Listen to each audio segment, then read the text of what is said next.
Okay, we are in Adobe Illustrator CS5, and what we're going to do right now is take a look at how type works in Adobe Illustrator. So when we come over to our toolbar right here, we want to find the T for type, and this is actually a tear off. So we come and we can just, tear it off like we're tearing out a sheet of paper, and we can see that we have a couple different options here. And once we, hit the type, we'll find that this will change too. Now, we have, these are all the different, when we go to window, we have our tools, our application bar, our application frame. So if I turn that off, just so you can see, that's actually the application bar. Sometimes these will disappear and you won't know where they are, okay? But that's the application bar. And what happens with the application bars is we pick different tools, we can see that that application bar changes. Back to the type tool. So the first one that we want to look at is just the type tool, the plain old type tool, which is the first one.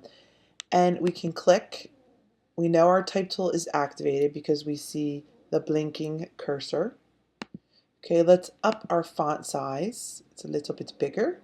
And we can change the name, the font that we're working with, but we can't see it here. So really, the place where I always like to go to choose my font is from this window here. Now, if you don't have this window open, what you want to do is you want to go to Window and then come on down to Type. And if you really open up any of them, let's say open up Character, you'll get most of them right there for you. And the character is where we're going to see the type of font. All right, so we begin. And let's choose, there's all kinds of fonts here, and it's very easy too to go and get free font and buy fonts, whatever you'd like to do. We can also make it bigger. Let's go up to 36. Type. Okay, now let's say that we highlight it and we make it bigger there. Okay, now let's remember too that I'm only at 79%. So if I wanted to go to 100%, I could zoom in to 100% up, and there we have it. Okay, all right, so there we have our type tool, the plain old type tool. Okay, now let's take a look at another one. Now once we have it in here, we can, free transform, we can move it around. And the great thing in Illustrator is your type comes in and it is a vector, okay? So if you were to make it bigger, it's not going to lose any resolution. It's not going to become pixelated. So that's really a good reason why we would want to work with type in Illustrator over top of Photoshop. All right, so let's take a look at another one. So I just flip this around. Oops. Straighten this up a little bit more. Not totally straight, but that's okay. This next tool, this one is the type area tool. And the way this works, when we put it, now let's just see, if I was to just take this and I click, it's going to say, oh no, you must click on a non-compound path, blah, blah, blah. Okay, so what that means is we can put it in an area. So let's say we make a shape. Okay, and I'm going to, turn my fill off. Now I come and I take this and I click, and my cursor will be within here.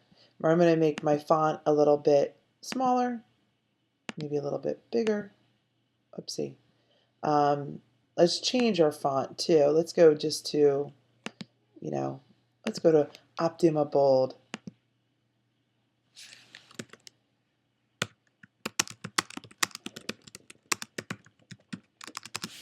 Okay, I can highlight this. I am going to make it bigger so we can see it better. Okay, and there we have it. Now it is in an area. Okay, and we could change the area, the shape, and it still will work. In a lot of ways, these are like text boxes. So there we have that. Sometimes you might even want to put type in the shape of a star. Okay, this is how you would do it. All right, so let's say that we were to come in with our shape tool and get our star tool, and we can move this around. Okay, we could even come in and we could change the color of our font. All right, and I have this shape selected, which I don't want. Let me click off of here. Let me get my type in an area tool. I'm going to click, I'm going to drop this in there. Let's change the color of our font. Type in an area tool. All right, so there we can see we have that. We can click off, up. We can get our shape. We can change the fill on our shape. And that just took the type. All right, so I'm not going to worry about that right now. We might have to actually do another layer of a shape because it's just reading that as that. Now what we could do though is we could, put a stroke around it and make the shape stand out a little bit more. Okay, so there we have that. The next thing that we want to look at is this one is the type on a path tool. Okay, so what that means is, and it's different than the type in an area tool, because when we use the type in area tool, it goes into the area. Now, when we take the type on a path tool, what we can do is if we look at our shape, we can come in, we can draw our shape, we can move our shape over. Okay, so what we see is now we've created our shape, and the difference here when we come to type on a path, we click, and what we'll find is that the type will move along the path. Okay, so whenever we see these blue lines, or they could be a different color based on the layer, but here, this blue line, that actually is the path. Okay, so I can type, this is the path. So probably this makes sense, right, when we look at the difference between the area type tool, okay, which would be in an area, and then along a path. Now, we also could take the pen tool, and we could click, click, click, make our shape, and then take our, type on a path tool up and work with that. Now, what you see here, whenever you're working in Illustrator, and actually this is also in InDesign too, and you see this little red box, what it means is that the type is overflowing. So you could actually take it and put it into another box or another path, or you could just make your shape bigger.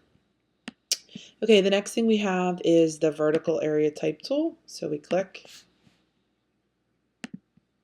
Okay, and actually, I'm sorry, I picked the vertical area type tool, but this one right here is just the vertical type tool. So it works very similar to the type tool, but this one is on a vertical. Okay, and then moving right along, let's make a little bit more space here. Move this up, move this up. Okay, the next one that we could do is working with, starting with a shape. And then this next one is the vertical area type. So again, we click.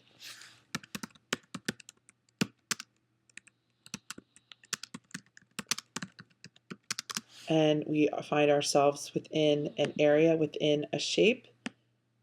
And then the last one is vertical type on a path tool. So same type of thing. I could start, I could begin with a shape. Oopsie. I have that selected. I don't want that one. I could begin with the shape.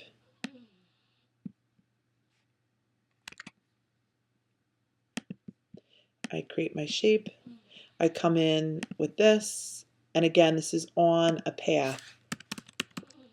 Vertical area. Oh, this is an area, I'm sorry. Vertical path type tool. So that pretty much is how it works. Now let's just take a look at another feature. I'm going to actually come on up here for a minute, and let's focus in on this type guy. And when we come into this right here, we have a couple of different things that we can do, right? We can come in, we can set our font size. Okay, so we can just select this and make it bigger here. We could come in and the leading. Let's take a look at the leading. as we make our lettering bigger, okay, nothing really happened. Actually, let's take a look at this one. The kerning is between two characters. We'll come back to lettering. The kerning is between two characters. So I could come in and I could click right here and I could get my kerning and I could put space between these two characters. So I could put this up to, let's say, 50. Okay, now as I come into the tracking will be the space between selected characters. So we could also go with negative. We could come into negative 35. All right, and then we put these all close together. And we've often have seen this happen like that. Now, what's happening here is with this word type that I have, Illustrator is reading this. I'm going to give us a little more space here. Illustrator is reading this as type. We can change this around though. We can actually create outlines from our type, and then we can use the outlines and Illustrator will actually read them as shapes. So how do we do that? Well, very easy. We come to type, we select the image, we take our selection tool, the black arrow, we click, and then we come to type and we hit create outlines. Now what's happened, and it's probably grouped, so we come up to object, we ungroup it, we click. Now I could take the T, I could move the T over here, I could take the Y, but I could do a lot of different things. I could take this T right here, I could change the color of this T, okay? And I could do other things too, right? I could come in to my white arrow, my direct select tool, I could take one of these points. I could take this point and I could move things around and alter my type and do all different kinds of cool things. So that covers an introduction to type. Thanks for listening.